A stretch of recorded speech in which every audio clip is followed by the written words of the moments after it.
జూబ్లీహిల్స్ నియోజకవర్గంలోని కృష్ణకాంత్ పార్క్ వద్ద సందడి నెలకొంది. కాంగ్రెస్ నేత నవీన్ యాదవ్ ఆధ్వర్యంలో నిర్వహించిన కార్యక్రమానికి ముఖ్య అతిథిగా విజయారెడ్డి హాజరయ్యారు.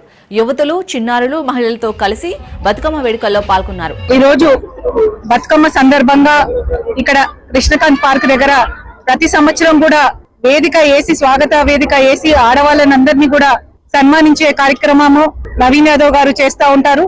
ఈసారి మనల్ని ఇక్కడికి పిలిచి ఒక ఆడబడుచుగా పండక్కి రమ్మంటే వచ్చి ఇక్కడ అందరిది మా సోదరులతోటి మా సోదరుమణులందరితోటి కూడా బతుకమ్మ ఆడి అందరు కూడా చల్లగా ఉండాలని, ఆ అమ్మవారు అందరినీ చల్లగా చూడాలని, మంచి రోజులు ఇంకా రావాలని, అంతా వచ్చినా గానీ జూబ్లీహిల్స్ లో ఇంకా మార్పులు ఎన్నో రావాల్సినవి ఉన్నాయి. అవన్నీ కూడా త్వరలో వస్తాయని మేము మనస్ఫూర్తిగా నమ్ముతూ అమ్మవారికి ప్రార్థిస్తూ ఈ బతుకమ్మ శుభదినాన ఆ మార్పు ఇక్కడి నుంచి రావాలని మనస్ఫూర్తిగా కోరుకుంటున్నాము. అందరికీ కూడా మరొకసారి ఆ పెద్దమ్మ తల్లి దీవెనలు ఉండాలని, నవీన్ యాదవ్ గారు ఇక్కడ పెద్ద ఎత్తున ఇక్కడ సెలబ్రేట్ చేసి మనల్ని ఆహ్వానించినందుకు ఆయనకు కూడా హృదయపూర్వక ధన్యవాదాలు తెలియజేస్తూ మరొకసారి అందరికీ కూడా బతుకమ్మ శుభాకాంక్షలు. సద్దుల బతుకమ్మ సందర్భంగా మేము గత 20 సంవత్సరాలుగా ఈ కృష్ణకాంత్ పార్క్ దగ్గర బతుకమ్మ పండుగ సెలబ్రేషన్స్ కానివ్వండి, రావణ దహన కార్యక్రమం కానివ్వండి, ఈ ప్రాంత మహిళల కోసం పెద్ద ఎత్తున ఇక్కడ బతుకమ్మ పండుగ సెలబ్రేషన్ ఆర్గనైజ్ చేయడం జరుగుతూ ఉంటది.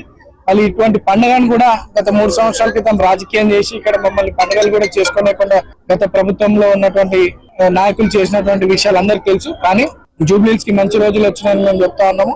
ఈ రోజు ఈ పండుగ వాతావరణం చూస్తుంటే ఇక్కడ అందరూ కూడా మహిళలు చాలా సంతోషంగా ఆడుతూ పాడుతూ బతుకమ్మ పండుగని సెలబ్రేట్ చేస్తా ఉన్నారు. వాళ్ళు పాట పాడితే అమ్మవారు పలుకుతుంది, వాళ్ళు ఆడితే అమ్మవారు సంతోషిస్తుంది. కాబట్టి వాళ్ళు గత 9 రోజులుగా చేస్తున్నటువంటి పూజలను అమ్మవారు స్వీకరించి వాళ్ళ కుటుంబాలు బాగుండాలని, ప్రాంతం బాగుండాలని, సమాజం బాగుండాలని ఏవైతే కోరికలు అందరు కోరుకుంటా ఉంటారో అమ్మవారు వాళ్ళందరినీ కూడా ఆశీర్వదించి వాళ్ళ కోరికలన్నీ నెరవేర్చాలని, ఏ కష్టాలు వచ్చినా సరే ఎదుర్కొనే శక్తి వాళ్ళందరికీ కూడా అమ్మవారు ప్రసాదించాలని చెప్పి ఈ సందర్భంగా తెలియజేస్తూ బతుకమ్మ పండుగని ఇంత ఘనంగా సెలబ్రేట్ చేయడానికి వచ్చినటువంటి ప్రతి ఒక్క అమ్మ, అక్కలకు, చెల్లెలందరికీ కూడా మనస్ఫూర్తిగా